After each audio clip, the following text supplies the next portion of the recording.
During my husband's will reading, my daughter said, "You can leave now, Mom. This is between me and my mother-in-law." When she read the will, she was shocked to see her name in the clause. The reading of the will made her faint. "I'm glad to have you here. Follow my story until the end and comment the city you're watching from, so I can see how far my story has reached. My name is Sherry, and at 68 years old, I never imagined my own daughter would look me in the eye and tell me I didn't belong at my husband's will reading. You can leave now, Mom. This is between me and my mother-in-law." Elodie's voice cut through the mahogany-paneled law office like a blade. I sat there, clutching my worn purse, feeling my heart sink into my stomach. After 43 years of marriage to Robert, after holding his hand through his final breath just 2 weeks ago, my own daughter was dismissing me like I was some stranger who'd wandered into the wrong room. The lawyer, Mr. Henderson, shifted uncomfortably behind his massive desk. "Mrs. Patterson, perhaps we should proceed with all family members present." "She's not immediate family in this matter," Elodie interrupted, not even looking at me. She sat there in her expensive black suit, the one I knew cost more than my monthly Social Security check, her perfectly manicured nails drumming against the leather chair. "The estate planning concerns the primary beneficiaries." Nellie, Robert's mother and Elodie's mother-in-law, nodded approvingly from her seat. At 74, she still carried herself with the same cold authority that had made my life miserable for decades. "Sherry, dear, perhaps you'd be more comfortable waiting in the lobby. This is really a formality anyway." The way she said "dear" made my skin crawl. It was the same tone she'd used when she told me my casserole wasn't quite right for Robert's taste, or when she suggested I might want to freshen up before family photos. Everything wrapped in false sweetness but designed to cut deep. I wanted to stand up for myself. I wanted to remind them that I'd been the one changing Robert's bedsheets when he was too weak to get to the bathroom. I'd been the one sleeping in that uncomfortable hospital chair for 3 months, while Elodie made excuses about being too busy with her social commitments. But the words stuck in my throat like they always did. "I think I have a right to be here," I managed to whisper, my voice barely audible. Elodie finally turned to look at me, and the expression on her face made me feel smaller than I'd ever felt in my life. It wasn't anger. It was pure disgust, like she was looking at something that had crawled out from under a rock. "Rights," she laughed, but there was no humor in it. "Mom, you've been living off Dad for decades. You never worked, never contributed anything meaningful to this family's success. Did you really think you'd inherit anything significant?" Each word hit me like a physical blow. I thought about all those years I'd given up my teaching career to take care of her when she was small, all the dreams I'd put aside to support Robert's business ventures. But how do you explain a lifetime of sacrifice to someone who sees it as laziness? Nellie leaned forward with that practiced smile of hers. Now, Elodie, your mother deserves something, of course. I'm sure Robert left her enough to maintain a modest lifestyle. Modest lifestyle. The phrase hung in the air like a judgment. I looked down at my hands, noticing how thin and pale they'd become. When had I gotten so old? When had I become so invisible? Mr. Henderson cleared his throat again. "I really must insist that Mrs. Patterson remain for the reading. There are specific provisions." "What provisions?" Elodie snapped. "Dad and I discussed everything extensively during his illness. He understood that I'm the one who'll be taking care of Nellie as she ages, managing the properties, handling the investments. I'm the responsible one." The responsible one. I almost laughed at that. Elodie, who hadn't visited her father in the hospital until the last week when she realized he was actually dying. Elodie, who'd spent the past 6 months asking pointed questions about life insurance policies and property values, while I begged her to just spend time with him. But I said nothing. I just sat there, feeling the familiar weight of disappointment settle over me like a heavy blanket. This was my life, being talked about like I wasn't in the room. Having my worth measured and found wanting by the very people I'd sacrificed everything for. "Fine," I said quietly, standing up on unsteady legs. "I'll wait outside." As I reached for the door handle, I heard Elodie whisper to Nellie, "She'll be fine. Mom's always been dramatic about money. This will probably be good for her. Teach her some independence." I paused with my hand on the door, feeling something crack inside my chest. Not my heart. That had been breaking slowly for years. Something deeper. Something that had been holding me together finally gave way. I stepped into the hallway and sank into one of the uncomfortable waiting room chairs. Through the thick glass door, I could see them settling in for what they clearly expected to be a celebration. Elodie was already pulling out her phone, probably texting her friends about her inheritance. Nellie was adjusting her pearls, preparing to hear how wealthy she was about to become. Neither of them had any idea what Robert had really thought about their behavior these past few months. Neither of them knew about the conversations we'd had in those long hospital nights, when he'd watched Elodie breeze in for 5-minute visits before rushing off to her next social engagement. What they definitely didn't know was what I'd been hiding from all of them for the past 8 months, the reason I'd been so tired, so thin, so desperately in need of the family support that never came. Sitting in that sterile waiting room, I couldn't stop my mind from drifting back to when this nightmare really began. It was 6 months ago, when Robert first got the diagnosis that would eventually take his life. I remember walking into our living room that Thursday afternoon, finding Elodie and Nellie huddled together on the couch, their voices dropping to whispers the moment they saw me. They'd been doing that a lot lately, having these private conversations that stopped whenever I entered a room. "Oh, Sherry," Nellie had said with that false brightness she'd perfected over the years. "We were just discussing Robert's medical care. You know how overwhelming these decisions can be." Overwhelming. As if I hadn't been the one taking him to every doctor's appointment, organizing his medications, sleeping on the hospital floor when he was too scared to be alone. But I'd nodded and smiled, grateful they were finally showing some interest in helping. How naive I'd been. "Mom," Elodie had said, not quite meeting my eyes, "Nellie and I think it might be better if we take over coordinating Dad's care. You're getting older, and this is a lot of stress. We don't want you making yourself sick." Making myself sick. The irony of those words still burned. If only they'd known how sick I already was, how I'd been scheduling my own doctor appointments around Robert's chemo sessions, how I'd been hiding my own test results in a shoebox under our bed because I couldn't bear to add one more burden to his shoulders. "I can handle it," I'd protested weakly. "I've been taking care of him just fine." Nellie had reached over and patted my hand with those cold, perfectly manicured fingers. "Of course you have, dear. But Elodie has experience with medical management from her volunteer work, and I have connections with the best specialists in the city. We just want what's best for Robert. What's best for Robert." It sounded so reasonable, so caring. But I saw the look that passed between them. Satisfaction, like chess players who'd just executed a winning strategy. That's when the isolation really began. Suddenly, I wasn't included in conversations with the doctors. Elodie would schedule appointments and forget to tell me until afterward. When I'd ask questions about treatment options, they'd exchange those looks again and tell me not to worry about the complicated medical stuff. "Dad's in good hands," Elodie would say whenever I tried to assert myself. "You should focus on resting. You look exhausted all the time lately."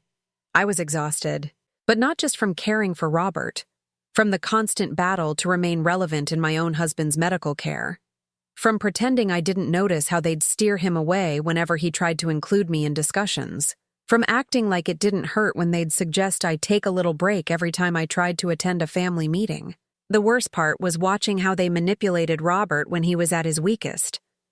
I'd come back from making tea to find them sitting close to his bedside, their voices low and serious. "You need to think about Sherry's future," I'd overheard Nellie saying one afternoon. "She's never been good with finances. If something happens to you, she'll need guidance. Professional management. Professional management." As if I were a child who couldn't be trusted with money. "Elodie's so smart about these things," she'd continued, "and she understands the family assets. She could make sure Sherry is taken care of properly. Taken care of. Not respected, not trusted, taken care of. Like a pet that needed feeding." Robert had been so weak then, so confused from the medications. I watched him nod along, not really understanding what they were suggesting, just grateful that his daughter seemed to be taking an interest in family responsibilities for once. But I understood. I understood that they were systematically erasing me from my own life, painting me as incompetent and fragile while positioning themselves as the responsible caretakers. They were building a narrative that would justify whatever they had planned. The most painful memory was from just 3 weeks before Robert died. I'd been in the kitchen trying to prepare his favorite soup when I'd heard Elodie on the phone in the next room. "No, she's not adjusting well to Dad's illness at all," she'd been saying. "She's becoming increasingly unreliable. Yesterday, she couldn't even remember which medications he'd taken. Honestly, I'm worried about her mental state." I'd dropped the ladle, feeling my hands shake. Not from weakness, from rage, because that was a lie. I remembered every single medication, every dosage, every side effect. I'd been the one managing his care while she showed up for photo opportunities. But when I'd confronted her about it later, she'd looked at me with such pitying concern. "Mom, you're getting confused again. I never said that. Maybe you should consider seeing someone about these memory issues." Memory issues. She was gaslighting me, making me question my own reality while she systematically took control of everything that mattered to me. The final piece of their strategy became clear during Robert's last week. I'd wanted to stay with him around the clock, but suddenly there were too many visitors, and visiting hour restrictions that somehow never seemed to apply to Elodie and Nellie. "The nurses said he needs quiet," Elodie had explained when I found them both sitting beside his bed during the time I was supposedly not allowed to visit. "We're just keeping him company so he's not alone." They'd stolen even that from me. The chance to hold my husband's hand as he died, to be the last voice he heard. By the time they called to tell me he was gone, it was over. 43 years of marriage, and I wasn't even there at the end. Now, sitting outside that lawyer's office, I realized their plan was reaching its conclusion.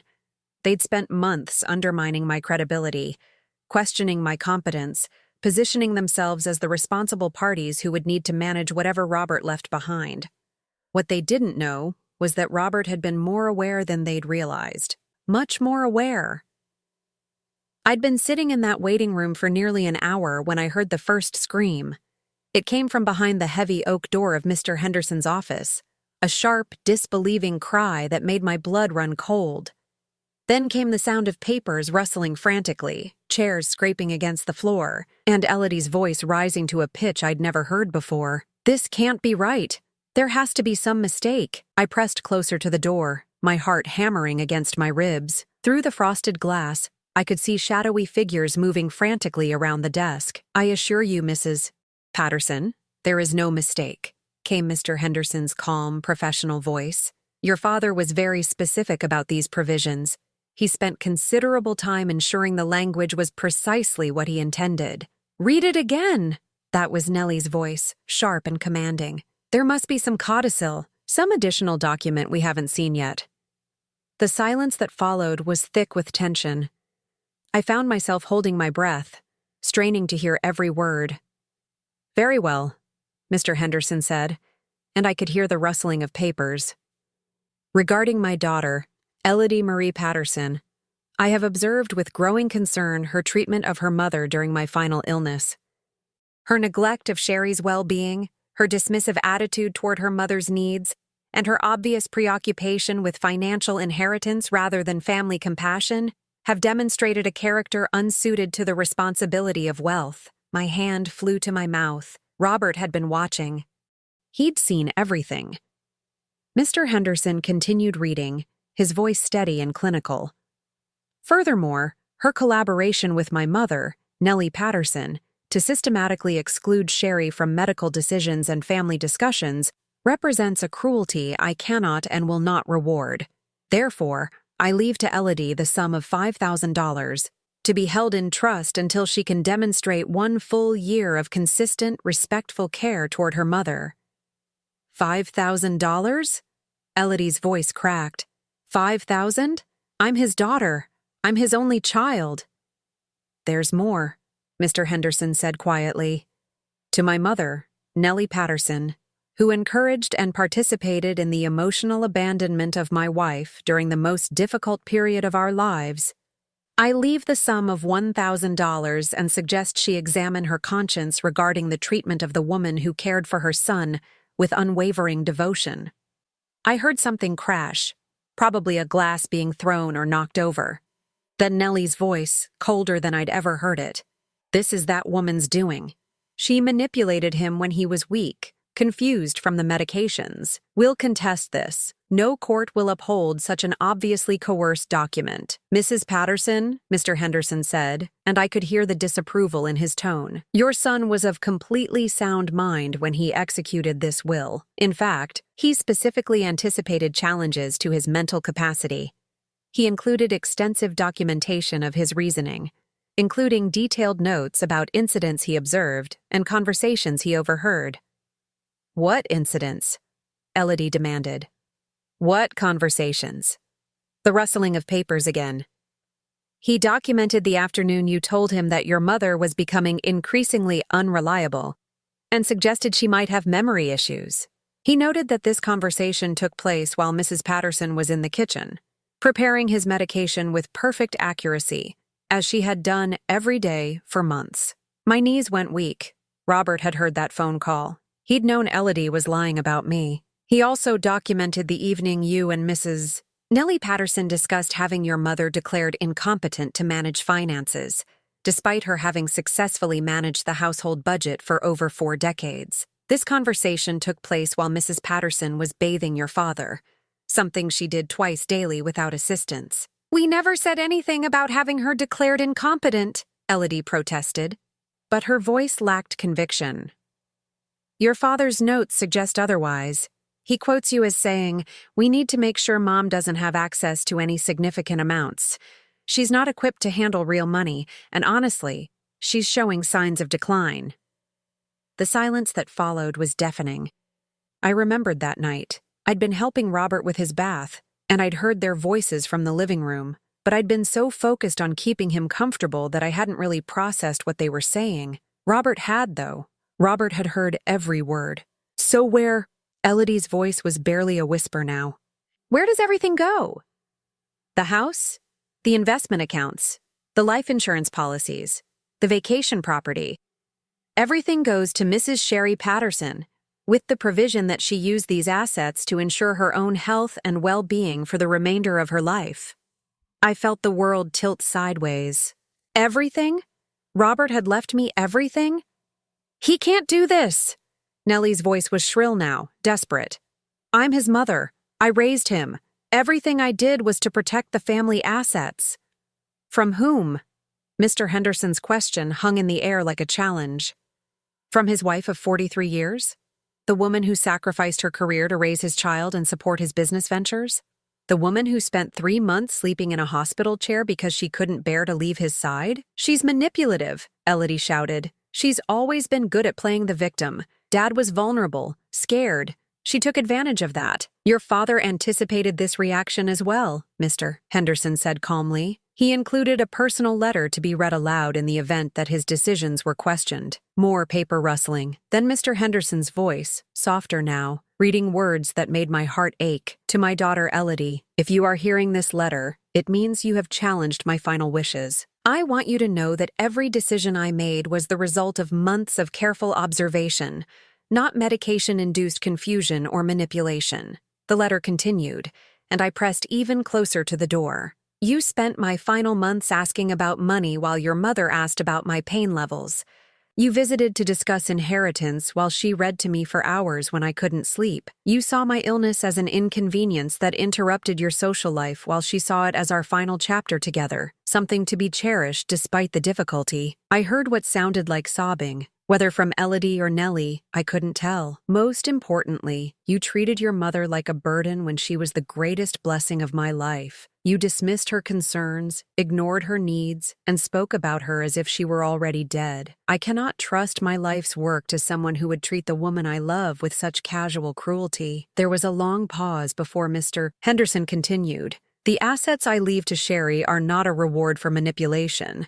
They are compensation for devotion. She has earned every dollar through 43 years of putting my needs, your needs, and this family's needs before her own. It is time someone put her needs first. The door suddenly flew open, and Elodie stumbled out, her face red and streaked with tears. She looked at me sitting there, and for a moment, I saw something flicker across her features. Shame, maybe, or recognition, but it was quickly replaced by rage. This isn't over, she hissed. I don't know how you did this, but this isn't over. Behind her, Nellie appeared. Her composed mask finally cracked. She looked older, smaller, defeated. 43 years, she muttered, more to herself than to me. He chose you after 43 years. They walked past me without another word, leaving me alone with the echo of Robert's final gift, not just the money, but the validation I'd needed for so long. He had seen me. He had known. After Elodie and Nellie stormed out, Mr. Henderson invited me back into his office. I sat in the same chair where my daughter had just learned that her father had seen through her games, and I tried to process the magnitude of what had just happened. "Mrs. Patterson," Mr. Henderson said gently, "your husband left specific instructions for me to discuss your financial situation privately. He was concerned about your health circumstances." My stomach dropped. "He knew?" Mr. Henderson nodded, his expression kind but serious. "He found your medical files 3 weeks before he passed, the ones you'd hidden in the shoebox under your bed." I felt tears spring to my eyes. Of course Robert had found them. He'd probably been looking for something else entirely and stumbled across my secret shame, the diagnosis I'd been carrying alone for 8 months. "He was devastated that you'd felt the need to hide your condition from him," Mr. Henderson continued. "But he understood why you did it. He said you'd always been the one taking care of everyone else, never wanting to burden anyone with your own problems. Stage 2, breast cancer. That's what Dr. Martinez had told me on that terrible March afternoon, while Robert was recovering from his first round of chemotherapy. The timing couldn't have been worse. How could I tell my dying husband that his wife was also fighting for her life? So I'd hidden it. I'd scheduled my own appointments around his medical needs. I'd suffered through the exhaustion, the pain, the fear, all while maintaining the facade that I was strong enough to take care of him. It had been the hardest 8 months of my life. "He left detailed instructions about your treatment," Mr. Henderson said, sliding a folder across the desk. "He researched the best oncologists in the country, the top treatment facilities. He wanted to ensure you had every possible resource to fight this." I opened the folder with trembling hands. Inside were appointment cards for specialists at prestigious cancer centers, contact information for experimental treatment programs, and a detailed financial plan that would cover any medical expense I might need. "But how did he know about all this?" I whispered. "He was so sick himself. He spent his final weeks making calls, researching options. Your husband was determined to ensure you had the chance he was being denied." Mr. Henderson paused, choosing his words carefully. "He also documented your daughter's response when he tried to discuss your health with her." My blood went cold. "What do you mean?" Mr. Henderson pulled out another set of papers, Robert's handwritten notes, shakier than his usual neat script but still legible. "He wrote this 3 days before he died. May I read it to you?" I nodded, not trusting my voice. "I tried to talk to Elodie about Sherry's health concerns today. I mentioned that her mother had seemed unusually tired lately, that she'd lost weight, that I was worried she might be making herself sick, caring for me." Elodie's response was shocking. She said, "Dad, Mom's always been dramatic about health issues. She probably just wants attention now that you're getting all the medical focus. Don't let her guilt you into worrying about her fake problems when you need to concentrate on getting better." Each word hit me like a physical blow. I remembered that conversation. Robert had asked me gently if I was feeling okay, if I needed to see a doctor. I'd brushed off his concerns, not wanting to worry him. I'd had no idea he'd already tried to enlist Elodie's help in convincing me to seek medical attention. Mr. Henderson continued reading. "When I pressed her about being more supportive of her mother during this difficult time, Elodie said, 'Dad, you're the one who's dying. Mom can deal with whatever's bothering her after we get through this. Her problems aren't life-threatening like yours are.' If only she'd known how wrong she was." "He tried one more time," Mr. Henderson said, flipping to another page. "This was 2 days before he passed. He'd grown weaker, but he was still worried about you." The final note was barely legible, written in Robert's deteriorating handwriting. "Asked Elodie to promise she'd take care of her mother after I'm gone. She said, 'Of course, Dad, but Mom's tougher than she looks. She'll be fine on her own. She always lands on her feet.' I realized then that my daughter has no idea who her mother really is. She sees strength where there should be support, independence where there should be interdependence. She's mistaken Sherry's selflessness for self-sufficiency. I cannot trust my wife's future to someone who fundamentally misunderstands her needs. I was crying openly now, mourning not just for Robert, but for the daughter who had become a stranger to me. When had Elodie started seeing my sacrifices as manipulation, my needs as weaknesses? Mrs. Patterson, Mr. Henderson said softly, your husband's final wish was that you use this inheritance to save your own life. He said he'd spent 43 years watching you put everyone else first, and he wanted his death to mark the beginning of you finally putting yourself first. A knock at the door interrupted us. Mr. Henderson frowned. He'd asked his secretary to hold all calls and visitors, but the knock came again, more insistent this time. Come in, he called reluctantly. The door opened and Elodie stepped back into the office. Her face was blotchy from crying, her perfect makeup ruined. Behind her stood Nellie, looking more disheveled than I'd ever seen her. We need to talk, Elodie said, her voice hoarse. All of us, about what happens next. Mr. Henderson started to object, but I held up my hand. It's okay, I said quietly. Let them say what they came to say. Elodie looked at me for a long moment, then at the medical files spread across the desk. Her eyes widened as she took in the cancer center letterheads, the oncology appointment schedules. Mom, she whispered, what is all this? I took a deep breath, feeling exhaustion settle into my bones. It was time to stop protecting everyone else from the truth. I have cancer, Elodie. I've had it for 8 months. Stage 2 breast cancer, and it's been spreading while I've been taking care of your father and pretending everything was fine. The color drained from her face. 8 months? But why didn't you tell us? I looked at her, really looked at her, and saw not the cruel, greedy woman who'd dismissed me from the will reading, but the frightened child she'd once been.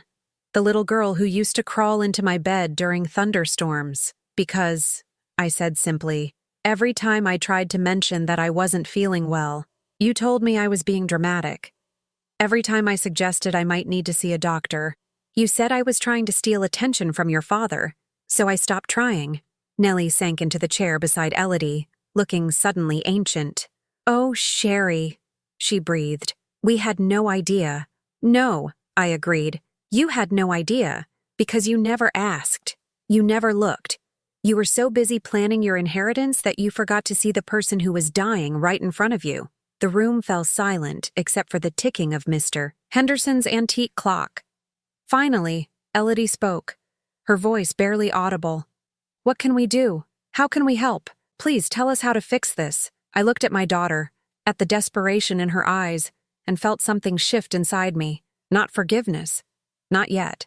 But maybe the beginning of hope that the woman who'd raised her with so much love was still somewhere inside the stranger she'd become. 6 weeks after that devastating day in the lawyer's office, I stood on the balcony of my new apartment in Monterey, California, watching the sun set over the Pacific Ocean. The salty breeze carried away the last of my old life, the one where I'd made myself small to accommodate everyone else's needs. The apartment was nothing like the house I'd shared with Robert. It was smaller, simpler, but it was entirely mine. Every piece of furniture, every picture on the wall, every book on the shelf reflected my choices, not what would look impressive to visitors or what would match someone else's idea of good taste. My first oncology appointment at the Monterey Bay Cancer Center had been 2 weeks ago. Dr. Sarah Chen, one of the top breast cancer specialists in the country, had reviewed my files with the kind of focused attention I'd forgotten I deserved. Mrs. Patterson, she'd said, her voice both gentle and direct, I'm concerned about the delay in treatment, but I'm optimistic about your prognosis. We caught this at stage 2, and with aggressive treatment, your chances of full recovery are excellent. Aggressive treatment. The phrase that had terrified me when I was trying to care for Robert, while hiding my own illness, now sounded like hope. I had the best doctors, unlimited resources, and most importantly, the mental energy to focus on getting well instead of taking care of everyone else. The chemotherapy had started immediately. Unlike Robert's treatments, which I'd watched destroy him slowly, mine felt different.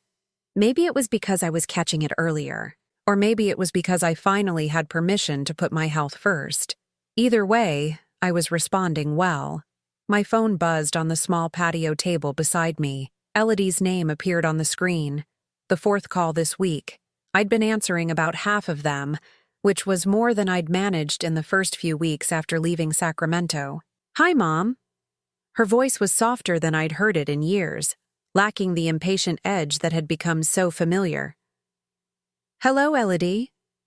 How are you feeling today? Did you have treatment this week?" These were new questions from her. For months after the will reading, our conversations had consisted entirely of apologies and promises to do better. But gradually, she'd started asking about my actual day-to-day life, my health, my small pleasures. "I had treatment on Tuesday," I told her. "Dr. Chen says the tumors are shrinking faster than expected." I heard her breath catch with relief. "That's wonderful. I'm so happy to hear that." There was a pause, and I knew what was coming next. She'd been building up to the same request for weeks now. "Mom, I was wondering if maybe I could come visit you next weekend. I know you said you needed space, but I thought maybe we could have dinner, just the two of us. I could cook for you this time." The old me would have said yes immediately, would have prioritized her needs over my own boundaries. But the woman I was becoming, the one Robert had wanted me to be, took time to consider what I actually wanted. "I'm not ready for overnight visits yet," I said finally. "But if you want to come down for the day on Saturday, we could have lunch." "Yes," she said quickly. "Yes, I'd love that. Should I bring anything? Groceries? I could stop at that farmer's market you mentioned." It was strange, hearing her offer to take care of me instead of the other way around. Part of me wanted to tell her not to bother, that I was perfectly capable of shopping for myself. But I recognized that impulse as the old pattern, pushing away help because I'd been trained to believe I didn't deserve it. "Actually," I said, "there's a little Italian place here that makes fresh pasta. We could go there instead. It overlooks the harbor." "That sounds perfect. Mom, I've been going to therapy. Dr. Rodriguez is helping me understand how I treated you, why I became so focused on material things instead of relationships." I'd wondered about that. The Elodie who called me now was different from the one who'd tried to exile me from the will reading. More thoughtful, more aware of her impact on others. "How's that going?" I asked. "It's hard," she admitted, realizing that I became exactly like Nellie, that I treated you the way she always treated you. "Dr. Rodriguez says I learned to see love as something you had to earn through achievement rather than something you deserved just for existing." That analysis hit closer to home than I wanted to admit. I'd spent my entire adult life trying to earn love through service, through sacrifice, through making myself indispensable. Maybe Elodie had learned that pattern from watching me. "What about Nellie?" I asked. "How is she handling everything?" Elodie was quiet for a moment. "She's struggling. She moved to that senior community in Roseville, the one with assisted living services. She keeps asking if I think you'll ever forgive her, if there's anything she can do to make amends." I looked out at the ocean, watching a pelican dive for fish in the waves below. A year ago, I would have felt guilty about Nellie's situation, would have worried that I was being too harsh. Now I felt something closer to indifference. "I don't wish her harm," I said finally, "but I don't have the energy to manage her guilt along with my own healing. I understand. And Mom, I need you to know that I don't expect forgiveness. I know I have to earn back your trust, and I know it might take years. Maybe it might never happen completely, but I want to try."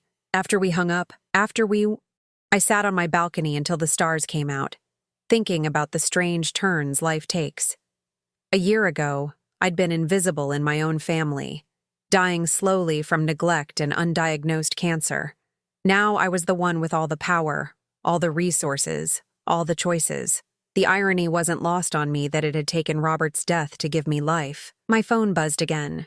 A text this time, from Dr. Chen's office confirming my appointment for next week. Routine follow-up, checking my progress. The treatments were working so well that we might be able to reduce the frequency soon. I thought about calling someone to share the good news, then realized I didn't need to. This joy was mine to hold. Mine to savor, without diluting it by managing someone else's reaction to it. Tomorrow I had plans to visit the local botanical garden, something I'd never had time for when I was busy taking care of everyone else. Next week, I was starting a watercolor painting class at the community center. Small pleasures, but they felt revolutionary after a lifetime of putting everyone else's interests first. The ocean breeze picked up, carrying the sound of sea lions barking on the distant rocks. I pulled my sweater closer around my shoulders and smiled. For the first time in decades, I was exactly where I wanted to be, doing exactly what I wanted to do. And if that meant some people had to learn to live without my constant caretaking, well, maybe that was a lesson they'd needed to learn all along. 18 months later, I stood in front of the mirror in my bedroom, adjusting the soft blue scarf I'd chosen to wear instead of a wig. My hair was growing back, silver and curly in a way it had never been before, and I'd decided I liked it better than the mousy brown I'd maintained for decades. The woman looking back at me bore little resemblance to the exhausted, invisible person who'd been dismissed from that law office over a year ago. My eyes were brighter, my shoulders straighter. I'd gained back the weight I'd lost during those terrible months of hiding my illness, and my skin had the healthy glow that comes from being truly, deeply happy. Today was a special day. Dr. Chen had called yesterday with the results of my latest scans. No evidence of disease, complete remission. After 18 months of treatment, countless appointments, and more strength than I'd known I possessed, I was officially cancer-free. The doorbell rang, interrupting my thoughts. Through the window, I could see Elodie standing on my front porch, holding a bouquet of sunflowers, my favorite, though she'd only learned that in the past year. "Hi, Mom," she said when I opened the door, and I noticed she looked nervous. Our monthly visits had become easier over time, but there was still a formality to them, a careful politeness that spoke to how much work we still had to do. "Come in," I said, accepting the flowers. "These are beautiful. Let me put them in water." As I arranged the sunflowers in a vase, Elodie wandered around my living room, taking in the changes I'd made since her last visit. New books on the shelves, a half-finished watercolor painting on the easel by the window, photos from my recent trip to the botanical gardens in San Francisco. "You redecorated," she observed. "I bought new things that I actually like instead of things that looked appropriate," I corrected gently. "There's a difference." She smiled at that, a real smile that reminded me of the little girl she'd once been. "Dr. Rodriguez says that's part of recovery, learning to trust your own preferences instead of performing for other people's approval." Elodie had been in therapy for over a year now, working through what her therapist called inherited patterns of conditional love. It was slow work, unlearning a lifetime of believing that affection had to be earned through achievement and compliance. "How is therapy going?" I asked, settling into my favorite chair, a comfortable reading chair I'd bought simply because I liked the way it felt, not because it matched anything else in the room. "Better. Harder some days than others." Elodie sat across from me, her hands folded in her lap. "Dr. Rodriguez has been helping me understand how I learned to see you as weak instead of selfless, how I mistook your sacrifices for choices." This was territory we'd covered before in our careful conversations. Elodie was working to understand how she'd become someone who could dismiss her own mother so cruelly, while I was learning to set boundaries that protected my newly discovered sense of self-worth. "I have something to tell you," I said, deciding it was time to share my news. "Dr. Chen called yesterday. The cancer is gone. Completely gone." Elodie's face lit up with genuine joy, and for a moment she looked like she might cry. "Oh, Mom, that's incredible. I'm so happy for you. Thank you. It feels surreal, honestly. After everything that's happened, I keep waiting for the other shoe to drop." "But it won't," Elodie said firmly. "You're healthy. You're free.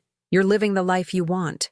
You deserve all of this." It was such a simple statement, but it meant everything coming from her. For most of my life, I'd believed I deserved very little. Certainly not the comfortable life Robert's inheritance had provided, not the excellent medical care that had saved my life, not the peaceful independence I'd found in this small coastal town. "There's something else I wanted to discuss with you," Elodie said, her voice becoming more serious. "About Nellie." My stomach tightened slightly. Nellie was still a complicated subject between us.